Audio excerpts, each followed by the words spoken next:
Let's take a second to be honest about Ibanez. When we think about Ibanez, what do we think of?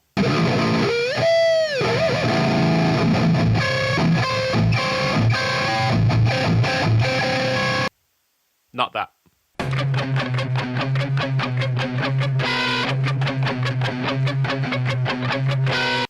Not that either. The first things that may spring to mind are basswood superstrap bodies, paper thin and bolt-on maple necks, and Damasio pickups with a floating trem, right? While in recent years we've seen a shift from Ibanez to utilise different body woods as evidenced by recent prestige, premium and iron label models, including the RGA IX6U, RGD IX6MPB, and my most recent gear acquisitions, the RG7 PCM LTD and RG6 PCM LTD. We've seen more and more fixed bridge models appear on the market too.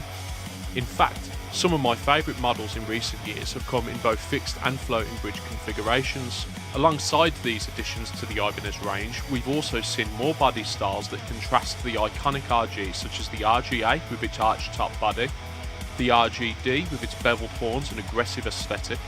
We've also seen single cut models such as the ARZ, as popularised by the likes of Nick Hipper of As I Lay Dying and Woven War fame, and finally the FR series. The FR series first caught my attention around the time UK artists While She Sleeps started using them, but they didn't take my fancy until they found their way into the Iron Label range. Starting in 2010, the Iron Label series brought us stripped down, raw, metal focused guitars, and that approach has now come to the FR. In fact, the FRIX6FEAH can even be seen in the behind the scenes footage of While She Sleeps recording their most recent release, You Are We.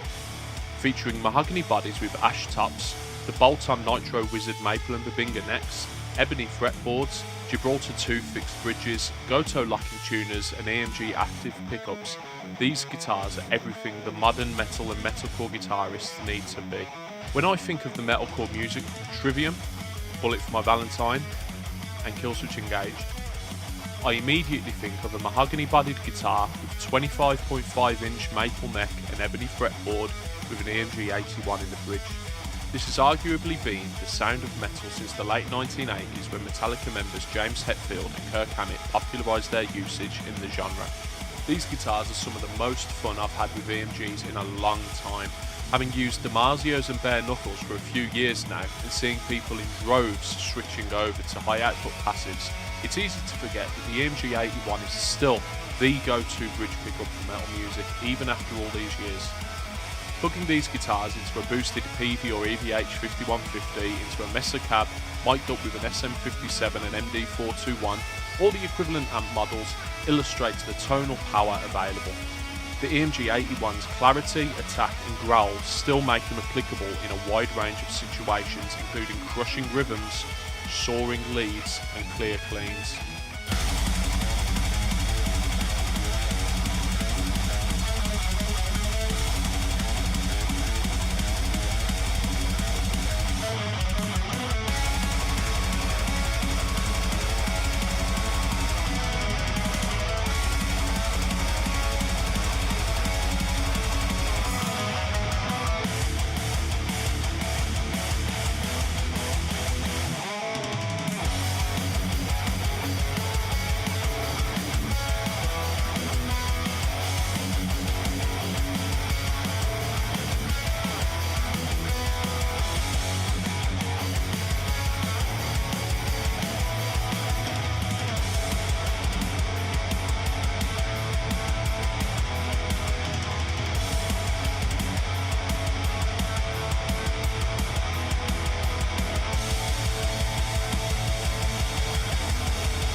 big area in which many people take issue with active pickup loaded 7-string guitars, such as the FRIX7FEAH, is the pickup routing.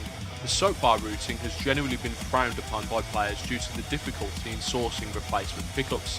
Historically, if you wanted to switch out an EMG 707, your only real option was to go with an EMG 817. However, those days are long gone.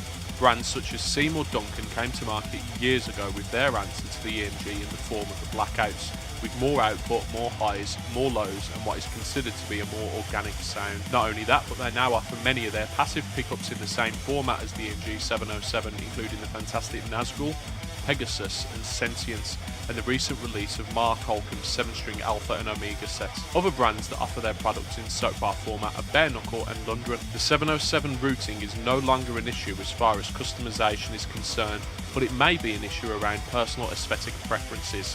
However, if it's good enough for Dino, it's good enough for me. Furthermore, as you'll see in the clips coming up next, the EMG 707 still holds its own in the metal genre. While they may not suit prog or gent styles as well as a high output passive that costs 3 times as much, the EMG 707 set handles metal and metalcore styles wonderfully. Although quite some time has passed since their emergence, Unearth historically used the EMG 707 set and Ibanez guitars to craft their standout metalcore sounds for the mid-2000s. Using Alnico magnets as opposed to the FRIX6's EMG 81 ceramic magnets gives the instrument an overall warmer sound with more rounded highs and lows, slightly higher output while retaining the clarity, consistency and aggression EMGs are known for. The 7-string version of this guitar retains all of the features that make the FRIX6 so great: the mahogany body and ash top, maple Babinga neck, EMG pickups, Goto locking tuners and Gibraltar FRIX bridge all return, and switching between the 6 and 7-string models is effortless, something of significance to players that are new to extended range instruments.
All in all, the FRIX series from Ibanez is a strong proposition for the player looking to play metal and metalcore music on a typically comfortable neck from Ibanez with high-powered EMG pickups that isn't necessarily looking to join the Super Strat club in the form of an RG or an S-series model.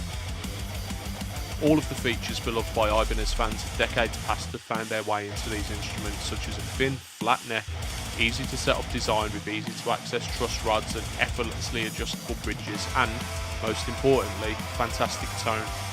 My only complaint is that I had to give them back.